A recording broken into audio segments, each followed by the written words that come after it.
Engineering के subject को UPSC में अलाउ नहीं, इंजीनियरिंग के किसी भी सब्जेक्ट को अलाउ नहीं, लेकिन यही पर स्पेशलिस्ट लोग लगातार मांग करते करते और अपने सब्जेक्ट को यहां मान्यता क्या है इसीलिए आज परिणाम क्या देखते हैं यूपीएससी का जो रिजल्ट आता है उसमें आईएएस और आईपीएस में 90% लोग कौन है इंजीनियर। 90% इंजीनियर है। 1 to 50 में तो लगभग आईटीआई होता है, इंजीनियर ही होता है। अब एक आईआईटीएम पर सरकार करोड़ों रुपया खर्च करती है, उसे स्पेशलिस्ट बनाती है और फिर वो कहाँ है। अब ये मांग कोई नहीं उठाता है, ये मांग देश में उठनी चाहिए, ऐसा क्यों हो रहा है। सोशल साइंसेस के जो सब्जेक्ट हैं, हिस्ट्री है, ज्योग्राफी है, पॉलिटी है, इकोनॉमी है, पब्लिक एडमिनिस्ट्रेशन है, सोशियोलॉजी है, आप लाख पढ़िएगा तो 50 से 52% से ज्यादा नहीं। और वही एक इंजीनियर से भी अपना सब्जेक्ट रखता है तो 70%, 80%, 90% उसका मुकाबला आप कर सकते हैं। सोशल फैकल्टी के लड़के देखिए कहाँ मार रहे हैं। आप सोशल साइंसेस रख करके बहुत कुछ फान कीजिएगा तो एलाइड सर्विसेज में आ सकते हैं, तो पोस्ट ऑफिस है, रेलवे है, डिफेंस है, इसमें आप जा सकते हैं। हिस्ट्री, ज्योग्राफी, पॉलिटी, इकोनॉमी रखकर रेयर लड़के ही हैं जो आईएएस आईपीएस कर पाते हैं। ये देखिए यहाँ पर एक प्रॉब्लम है। अब इसको आप यूपीएससी को छोड़ दीजिए, अभी स्टेट पब्लिक सर्विस कमीशन में हो रहा है, देखना है यूपीएससी का रिजल्ट आप फाइनल देखिए। यहाँ भी टोटल कौन है इंजीनियर्स बनता है। हिस्ट्री, ज्योग्राफी, पॉलिटी, इकोनॉमी आप क्यों पढ़ पा रहे हैं, क्यों देश में इस सिलेबस को प्रिस्क्राइब कर रहे हैं, क्यों बड़े बड़े यूनिवर्सिटियां खोल रहे हैं, क्यों डिग्रियां बांध रहे हैं। तब यहां पर अब विवाद एक होता है, देखिए ध्यान से समझेंगे इस चीज को।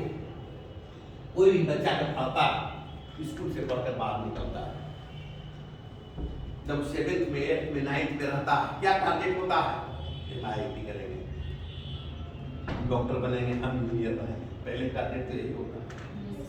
हर लड़का का लगभग 99% का होता है। आईआईटी नहीं कर पाता, मेडिकल नहीं कर पाता। अब तुम आईआईटी कर गया, मेडिकल कर गया, ध्यान दे गया, तो जो क्रीम लड़के वही सिलेक्ट हो गए, वही आईआईटी में चले गए, वही मेडिकल में चले गए। जो कचरा बच गया फिर वही इधर जनरल में आ जाता है, वही हिस्ट्री पढ़ रहा, वही ज्योग्राफी पढ़ रहा, वही सब चीज पढ़ रहा है। जो क्रीम है वो तो सिलेक्ट हो जाता है। क्यों इंजीनियर्स क्वालिफाई कर, मेरिट है उसमें। आप किसी मेरिट पर क्वालिफाई किए हुए लड़के को देखिए, आईआईटी को देखिए, उसमें हर तरह का ज्ञान है। जो भी आईआईटी इंस्टीट्यूट में जाता है, किसी भी आईआईटी इंस्टीट्यूट में जाकर देखिए, उसका लाइब्रेरी बहुत रीच होता है, बहुत रीच। दुनिया में कोई नामी पुस्तक आज पब्लिश हुआ तो कल आईआईटी की लाइब्रेरी में क्या हर लड़के पढ़ते हैं, सस्तर से तैयारी करते हैं इंस्टीट्यूट में, बेस मजबूत होता ही है। देखिए जो प्रॉब्लम है देश के सामने, समाज के सामने, हम लोगों के सामने है, कुछ भी है, एक आईएएस ऑफिसर या आईपीएस ऑफिसर या स्टेट पब्लिक सर्विस कमीशन का ही ऑफिसर एक जर्नलिस्ट होता है,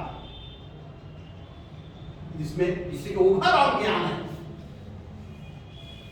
इसीलिए कहा गया है जिस सब्जेक्ट को आप पढ़ने जा रहे हैं और प्रीलिम्स वो क्या है, jack of all trades but none of jack of all trades, सभी ट्रेड्स का जैक बनिए, लेकिन किसी भी विषय का मास्टर नहीं। किसी एक विषय पर जोर देने से नहीं होगा, हर एक सब्जेक्ट का ज्ञान चाहिए। देखते हैं सीटी के एग्जाम में यूपीएससी का तो प्रीलिम्स कुछ टिपिकल होता है, 10 सवाल ऐसे आते हैं जिसका दूर दूर तक पढ़ाई से कोई सीधा रिलेशन नहीं।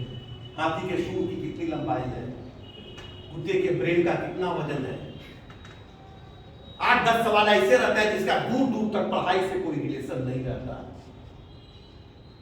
फिर भी लड़के संघर्ष करते हैं। ठीक है, फिर आखिरी सवाल क्या होता है सर?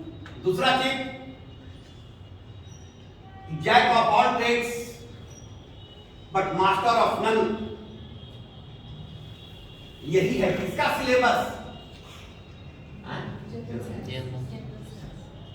हिस्ट्री है, ज्योग्राफी है, पॉलिटी है, इकोनॉमी है, कंप्यूटर साइंस है, बॉटनी है, जूलॉजी है, केमिस्ट्री है, फिजिक्स है, स्पेस साइंस है, न्यूक्लियर फिजिक्स है, कंप्यूटर साइंस है। कोई सब्जेक्ट का छूटा नहीं है, हर सब्जेक्ट से सवाल। ऊपर से रीजनिंग है, मेंटल एक्टिविटी है, मैथ है, साइंस टेक्नोलॉजी है, करेंट अफेयर्स है, स्पोर्ट्स है। कोई सब्जेक्ट नहीं छूटा हुआ, हर सब्जेक्ट से सवाल है। लेकिन कुछ ऐसे सब्जेक्ट हैं जिस पर आप पकड़ बनाकर वहां से आप 100% स्कोरिंग कर सकते हैं। उसमें 40 सब्जेक्ट में कुछ ज्यादा हिस्ट्री, ज्योग्राफी, पॉलिटी, क्योंकि यूपीएस, खासकर यूपीएससी के मैं प्रीलिम्स की बात करता हूं, उसका जो क्वेश्चन आता है स्केलिंग पर आता है। यूपीएससी की तरह नहीं है, स्टेट पब्लिक सर्विस का स्केलिंग करके आता है। 30 सवाल ज्योग्राफी से रहेगा तो 30 सवाल ज्योग्राफी से रहेगा, 30 सवाल इकोनॉमी से है तो रहेगा, 30 सवाल पॉलिटी से है तो रहेगा। तो इसे जनरल स्टडीज कहा जाता है। समझ गए जनरल स्टडीज का अर्थ क्या है? Jack of all trades but master of none. इसमें 3 पेपर हो जाते हैं, जीएस, जीके और समझते हैं इसी को आप? General studies, general knowledge, general awareness. अलग अलग एग्जाम का अलग अलग सिलेबस है। यदि आप शॉर्ट लिस्टेड एग्जाम में बैठते हैं नॉन गस्टेड, तो वहां से क्या सवाल आएगा? जीके का। बैंकिंग सर्विसेज में जा रहे हैं आप तो वहां सवाल क्या आएगा? सिविल सर्विसेज में बैठते हैं तो वहां सवाल किससे आएगा? लेकिन यदि आप सिर्फ जनरल स्टडीज पाते हैं जिसमें तीनों आ जाए, है ना, तीनों आ जाए, लेकिन ये दोनों अलग से पढ़ते हैं जिसमें ये नहीं है। देखिए एग्जाम्पल फिगर हम आपको बता देते हैं। हिस्ट्री तो आप सभी लोग पढ़ा होगा। अलाउद्दीन खिलजी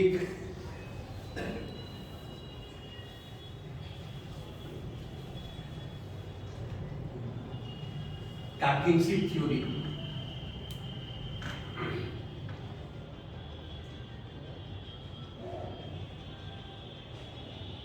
अलाउद्दीन खिलजी के काल का एक नायक जिसका नाम क्या था? एक जीएस से सवाल है और एक जीके का सवाल है। देखिए कैसे हम डिस्टिंग्विश करके बताते हैं आपको। अलाउद्दीन खिलजी का किंगशिप थ्योरी क्या था? आप में से कोई बता सकते हैं? हड़प नीति। दक्षिण में अलाउद्दीन खिलजी ने देवगिरी यादव को और चित्तौड़ के राणा रावल रतन सिंह का उसका एक्सटेंशन बताया रहा उनका नीति है। उनको वसूली करने का मकसद कर भी लगाया था, गाय भैंस दुधार। क्या प्रश्न क्या है? किंगशिप थ्योरी मतलब क्या समझा? उसकी बाजार प्रणाली होती है, टीम मेकिंग के लिए मार्केट पॉलिसी, मार्केट पॉलिसी उसका किंगशिप थ्योरी उसका इकोनॉमिक पॉलिसी हो गया। प्रश्न क्या है? किंगशिप थ्योरी राजद करने की, शासन करने की, जैसे सिविल सर्विसेज राज करने के लिए वो जिहाद का नारा भी दिया करता था। अलाउद्दीन खिलजी जिहाद का नारा, जिहाद का मतलब आप औरंगजेब पर चले गए। सैनिक के उपाधि धारण कर रहे हैं। अलाउद्दीन खिलजी सेकुलर शासक, सेकुलर धर्मनिरपेक्ष सुल्तान, मध्यकाल का शासक होकर भी धर्मनिरपेक्ष शासक था। यह इसके राजत्व की खासियत है, अन्य सुल्तानों से भिन्न था। अलाउद्दीन खिलजी ही पहला ऐसा सुल्तान हुआ पूरे विश्व में जब धर्म के नाम पर दुनिया के हर देश के लोग शासन कर रहे थे। वैसे ही काल में अलाउद्दीन खिलजी भारत का सुल्तान बनकर भी धर्म को राजनीति से अलग कर दिया, धर्म को राजनीति से अलग कर दिया। वो शासक था अलाउद्दीन खिलजी। उसने कहा था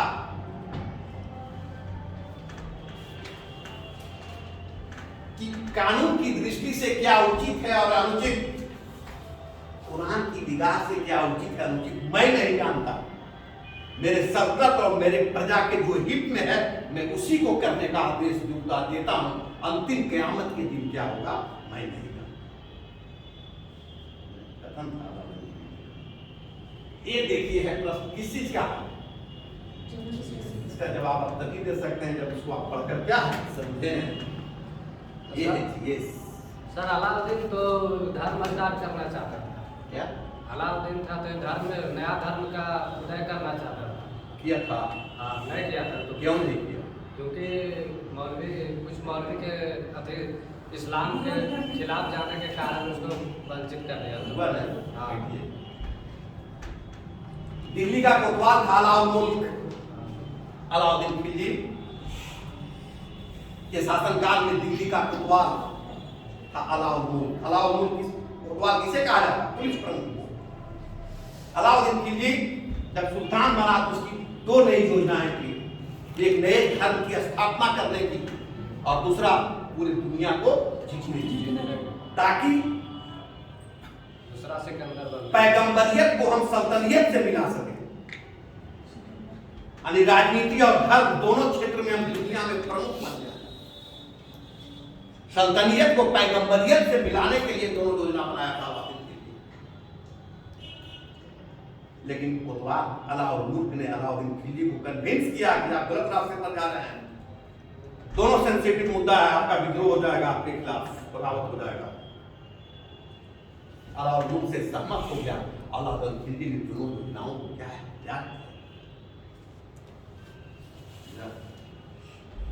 अब होता है कि अलाउद्दीन खिलजी के ही काल में एक नायक हुआ, क्या नाम था? मलिक का। जिसे अलाउद्दीन खिलजी ने कहां से पकड़ा था? गुजरात। और अलाउद्दीन खिलजी के जितने भी दक्षिण भारत के अभियान हुए सब का इसने क्या किया? ये किसका सवाल हो गया? हो गया दूसरा सवाल।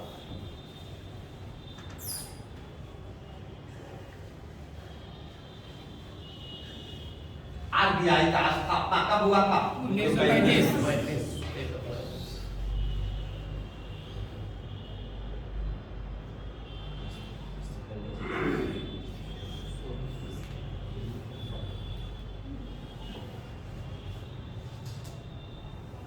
फिस्कल पॉलिसी कौन बनाता है? मॉनेटरी पॉलिसी कौन बनाता है? दोनों में क्या अंतर है? ये हो गया इकोनॉमिक्स का कैसा सवाल। फिस्कल पॉलिसी का मतलब क्या होता है? राजकोष की नीति। और मॉनेटरी पॉलिसी का मतलब क्या होता है? मौद्रिक नीति आरबीआई बनाती है और फिस्कल पॉलिसी भारत सरकार का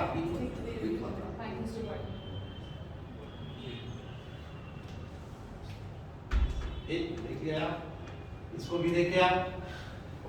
अब देखिए जनरल अवेयरनेस पे क्या सवाल आता है।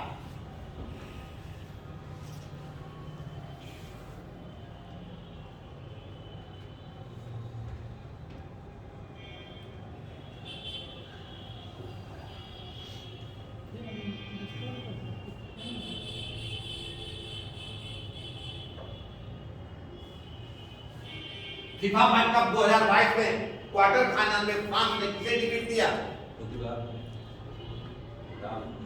भगवान ने एक बार सही से तैयारी करो ना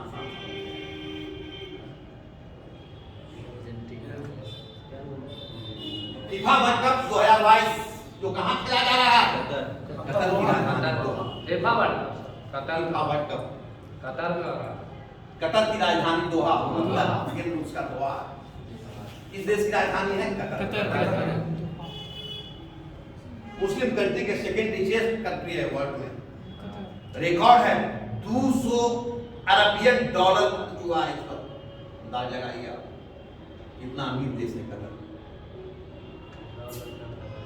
फीफा वर्ल्ड कप के क्वार्टर फाइनल में फ्रांस ने किसे हराया? जैसे अब तीनों में किसका प्रश्न है? आज हर एक सप्ताह के अंदर दुनिया में कौन सी महत्वपूर्ण घटना घटी वही जनरल अवेयरनेस का प्रश्न है। आप अवेयर हैं कि नहीं वर्ल्ड के प्रति? आप जागरूक हैं कि नहीं? आपके मन मस्तिष्क की किवाड़ कपाट खुला हुआ है कि नहीं? यही पेंटिंग में आता है। मैनेजमेंट में एक प्रश्न पूछता है, इसी तरह का प्रश्न पूछता है। आज आपका इंटरव्यू है, आज आपका एग्जाम है, सुबह का पेपर देख के जाइए। इंटरव्यूअर रहता है, सुबह का पेपर से आपसे सवाल पूछेगा। ये क्या हुआ? ये हुनर। लेकिन जनरल स्टडीज में तीनों आ जाता है। तीनों अलग अलग पढ़ने से बढ़िया आप जनरल स्टडीज की तैयारी कीजिए, आपका तीनों कंप्लीट होगा। सब्जेक्टिव भी ऑब्जेक्टिव भी करेंगे। इसीलिए कहा जाता है जनरल स्टडीज जो है जैक ऑफ ऑल ट्रेड्स और मास्टर ऑफ नन है। इसमें हर एक विषयों की जानकारी आपको चाहिए, आप सजग रहिए।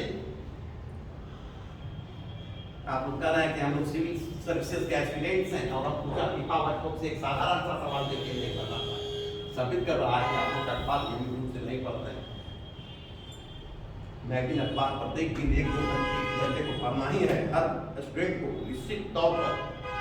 उससे आपका IQ डेवलप होगा, आर्टिफिशियल इंटेलिजेंस बढ़ेगा। नेचुरली तो कम है, तभी आपने रहा है हम लोगों के पास। आर्टिफिशियली भी उसको बढ़ाइए, वही तरीका है। और पढ़ाई के लिए कोई मेडिसिन नहीं है, कोई खुराक नहीं है, कोई डोज नहीं कि खाइएगा आपका मेमोरी पावर बढ़ जाएगा, याददाश्त हो जाएगा। जितना प्रैक्टिस कीजिएगा बस प्रैक्टिस कर दीजिए और कुछ नहीं है। अगला चीज है कि जो सिलेबस है आपका, ध्यान देंगे आप, जनरल स्टडीज का प्रीलिम्स परीक्षा के लिए कोई सिलेबस नहीं है। मेंस का सिलेबस है, मेंस का परीक्षा एग्जाम इजी है, सिविल सर्विसेज का प्रीलिम्स ही टफ है। सभी अच्छे स्टूडेंट प्रीलिम्स से डरते हैं क्योंकि मेंस तो हमारे कब्जे का चीज है। मेंस का प्रिस्क्राइब्ड सिलेबस है, उसके अंदर से ही सवाल आता है, बाहर से एक भी सवाल नहीं आएगा। 2-4-5 साल के क्वेश्चन उसी में से आपने काउंट करके आउट कर लीजिएगा, पढ़ लीजिए, 2-4 बार लिख देते हैं तो हो गया। लेकिन पहले आप गेट को ब्रेक कीजिएगा, तभी तो आप मेंस में जाइएगा। नवादा के लड़के क्या करते हैं, सिविल सर्विस की तैयारी करना है, पहले क्लास में आए 1-2 महीना पढ़े कि पूछना शुरू कर देगा कि मेंस के ऑप्शनल में कौन सा सब्जेक्ट रखेगा, शुरू कर देगा तुरंत महीना भर के अंदर से कौन सब्जेक्ट रखे कि भैया अपने मेरिट पर पढ़ के तुम्हारी पीटी कर जाओगे ना, तो मेंस में कौन सब्जेक्ट रखे अपने आप तुम्हारा दिमाग आपको बता देगा। अपने आप तुम सेलेक्ट कर लोगे कि हमको सबसे अच्छा कौन सब्जेक्ट में समझ है, किस सब्जेक्ट में हम लिख सकते हैं, किस सब्जेक्ट में हमारा कॉन्सेप्ट है। अपने आप रास्ता निकल जाएगा। इसमें टीचर क्या बताएगा? टीचर तो सिर्फ रास्ता दिखाता है, चलना है आपको, पढ़ना है आपको, आगे बढ़ना है आपको। यही बात विवेकानंद कहते थे। टीचर क्या है? माध्यम होता है। सिर्फ राधा कृष्णन का सर्वपल्ली राधा कृष्णन के आप विचारधारा से जुड़िए। इन्होंने क्या कहा? ध्यान देंगे आप, अच्छा टीचर वही है जो हमेशा विद्यार्थी बना रहता है। अच्छा टीचर कोई तभी बन सकता है जब वो प्रत्येक दिन स्टूडेंट की तरह क्या करता है। दूसरी बात उन्होंने कही थी, एक अच्छा टीचर पुस्तक से कम सीखता है, अपने बच्चों से, विद्यार्थी से ज्यादा सीखता है। हम अकेले हैं, आप यहाँ पर 20 लोग हैं, अब 20 में से हर व्यक्ति कुछ न कुछ जान रहा है, उस चीज को हम पकड़ते हैं। हम क्या जान रहे हैं? एक व्यक्ति है, आपको 20 को नॉलेज देगा और 20 को क्या जान रहा है, उसका नॉलेज हम क्या है, वो टीचर होता है।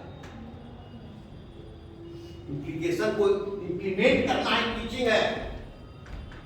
क्योंकि यदि आप यूपीएससी का इंटरव्यू दीजिएगा, इंटरव्यू लेकर के बैक साइड में जो आपको मिलेगा एडमिट कार्ड, उसमें लिखा दुनिया का कोई भी व्यक्ति हर सवाल का जवाब नहीं दे सकता। आप क्या जानते हैं, हमने इसकी जांच कर ली है। आप क्या हैं, ये जांचने के लिए मैंने आपको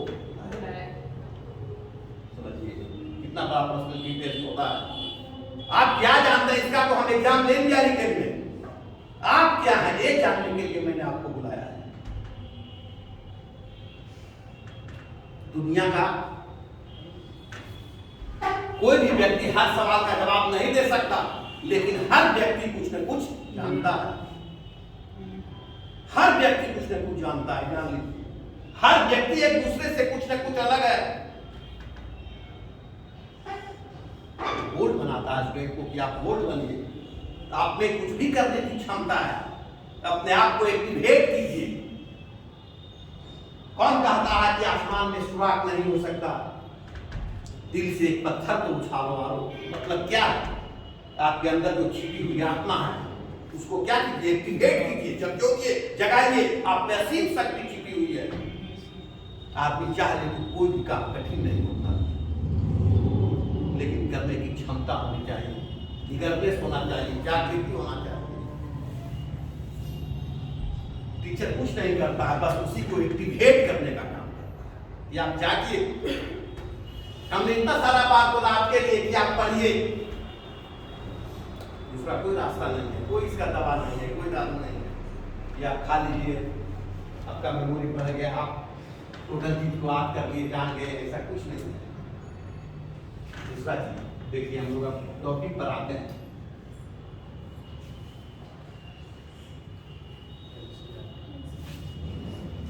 यूपीएससी का तैयारी करना है, स्टेट सिविल सर्विस का तैयारी करना है, मेरा सलाह है कि हर एक सब्जेक्ट का एनसीईआरटी आप पहले पढ़िए। 6th से लेकर 12th तक, हिस्ट्री है, ज्योग्राफी है, पॉलिटी है, इकोनॉमी है, एनवायरमेंटल साइंस है, हर सब्जेक्ट का पढ़िए। एनसीईआरटी बुक की जानते हैं खासियत क्या है? 50 पढ़ने की है, 100 पढ़ने की है, उससे ज्यादा का नहीं है। जितना बार आप पढ़िएगा, मेरा दावा, उतना नया सवाल आएगा आपके दिमाग में। जितना बार आप पढ़िएगा, हमने कम से कम तो एनसीईआरटी बुक को 10-20 हजार पढ़ा होगा, अभी भी पढ़ते हैं तो उसमें कुछ न कुछ नया क्या है नहीं जाता। एक वर्ड उसका एक प्रश्न है, लेकिन हाँ पुराना वाला अभी वाला पुराना वाला आपको पटना में मिलेगा, स्टाइल किया हुआ, प्रिंटेड कुमार मूर्ति में स्टेडियम के पास है, वो है, उसी में मिलेगा। नया वाला नहीं, नया वाला तो कुछ नहीं है, पुराना वाला है। History, geography, polity, economy, environmental science, इतना जरूर पढ़िए।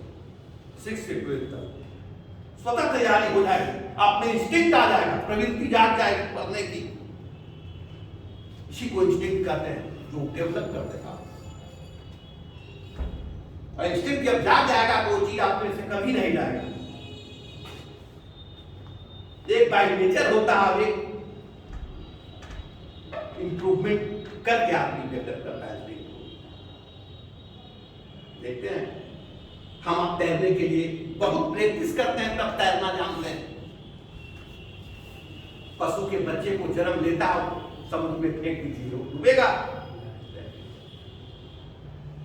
इंस्टिंक्ट होता है। पक्षी अपने बच्चे को घोंसला बनाना सिखाता है, स्वतः सीख जाता है। हम आपको डॉक्टर इंजीनियर बनना है, कितना प्रैक्टिस करते हैं।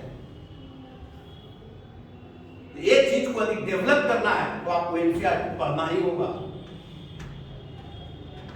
लेकिन दोबारा हम क्या देखते हैं कि बहुत सारा नोट्स टाइप का बुक आया है, मार्केट में भरा हुआ है। इस प्रकार का है, तो अरिहंत का है, तो विभोग का है, तो इसका है, तो उसका लड़का उसको पढ़ता है, एनसीईआरटी को छूता ही नहीं है। जितने यूपीएससी का टॉपर रहा, उतने बच्चे लड़कों का इंटरव्यू पढ़िए, देखिए क्या करता है, क्या करता है, पढ़िए उसका इंटरव्यू क्या करता है। सबसे पहले का एनसीईआरटी को पढ़िए, और एक सब्जेक्ट में एक मास्टर बुक के अलावा दूसरे की कोई जरूरत नहीं। इंडियन पॉलिटी आप सिर्फ पीटी बसु को पढ़िए, सिर्फ सुभाष कश्यप को नहीं, पीटी बसु को पढ़िए। लेकिन हाँ, उसका लैंग्वेज थोड़ा टफ है। जिनका मीडियम इंग्लिश है उनके लिए तो ठीक है, जो इनका मीडियम हिंदी है उनके लिए टफ है, क्योंकि मूल पुस्तक जो इंग्लिश में लिखा गया है, उसका क्या है, ट्रांसलेटेड जो होता है उसका भाषा क्या है, क्लिष्ट होता है। सुभाष कश्यप और विधि बसु को रखिए, बस काफी इंडियन पॉलिटी हो गया आपका, तीसरे पुस्तक की कोई जरूरत नहीं। उसी तरह का हिस्ट्री है, एक ये ध्यान एंड शिवाली की बुक रखिए एनसीआर में, पीटी के लिए बस हो गया, और एक एनसीआर की रखिए मीडियल इंडियन हिस्ट्री में। फिर राइटर्स रखिए, और दिल्ली हिंदी माध्यम कार्यालय निदेशालय का बुक रखिए एनसीआर की रखिए, मॉडर्न फ्रीडम स्ट्रगल में एनसीआर की रखिए, और पीटी बस।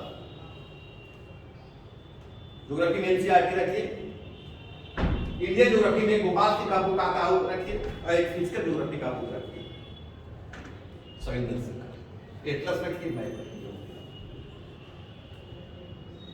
इस तरह से बढ़िया बुक भी आपको बढ़िया से गाइड करेगा। लड़का लोग करता नहीं है, बस वही पासपोर्ट खरीद लिया, उसको ठीक करता है। लक्ष्मीकांत और Spectrum, Laxmikanth political Spectrum modern Spectrum पर आ गया, वो सब क्या टेक्स्ट सेट है। पहले टेक्स्ट बुक पढ़िए, बेस आपका यही बनाएगा। लक्ष्मीकांत पर आ गया, लक्ष्मीकांत तो ठीक है इंडियन पॉलिटी के लिए, स्पेक्ट्रम पर आप आ गए। स्पेक्ट्रम भी तो मॉडर्न हिस्ट्री के लिए सब बोलते हैं डॉक्टर के पॉइंट ऑफ व्यू।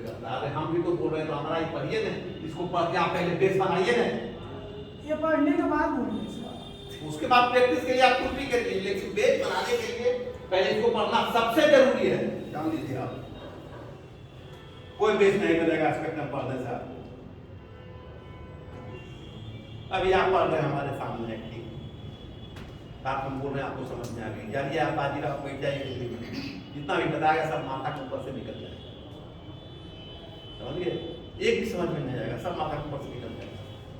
अब पूछिए कि क्या है ऐसे होगा, तो आपका बेस नहीं बनाने के लिए खोले हुए ऑलरेडी वहां कंप्लीटेड रखा जाता है, सिर्फ मार्क दिखा दिया आपको, आप निकलिए दम दे।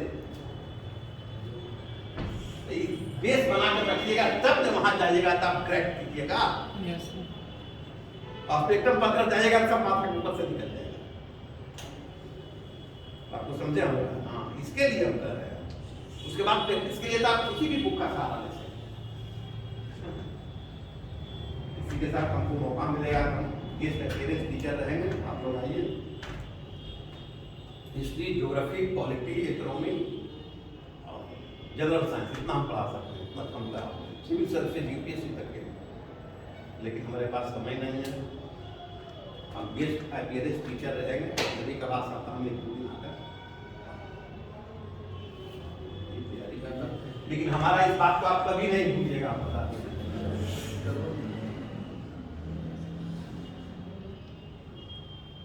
इसके साथ हम लोग सिंह होते हैं, मौका जो भी मिलेगा कौन किया है ना, बाकी आनंद जी तो बहुत अच्छा काम किया, हमारा ऐसे छोटे जगह में है ना, इतना बड़ा काम किया।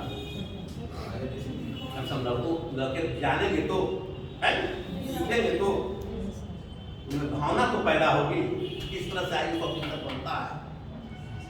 देखिए हम बताया ना आपको, जर्नलिस्ट है वो, देखते हैं किसी आईएएस ऑफिसर को, देखिए आप उसके पास कितना ज्ञान है।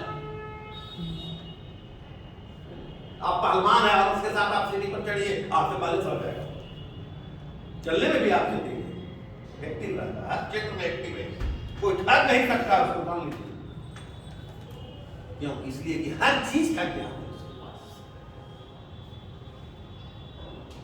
वैसा बनना है, वैसा बनने के लिए तो मेहनत करना पड़ेगा, जान लीजिए। बेसिक चीज हम बता दिया, क्या बता दिया, बाय नेचर जिसको इंस्टिंक्ट भगवान ने दिया है, वो तो सिलेक्ट को वहां चला गया। आपको जाना है तो उसके बराबर आपको हम क्या है संघर्ष करना होगा, तब वहां जाएगा। समझ रहे हैं ना? बाय नेचर जिसमें इंस्टिंक्ट भगवान दे दिया था, वो आईआईटी में है, मेडिकल पेपर वहां से निकलेगा और तुरंत दिल्ली पहुंच जाएगा, 1 साल 6 महीना के अंदर। उससे मुकाबला आपको करना, उस लेवल से आपको पढ़ना है ना, काम नहीं है। नहीं तो बेवजह चट्टान में सर टकराने से कोई फायदा नहीं है। अपने कैरियर को आप जांच परख लीजिए, मेहनत करके देखिए।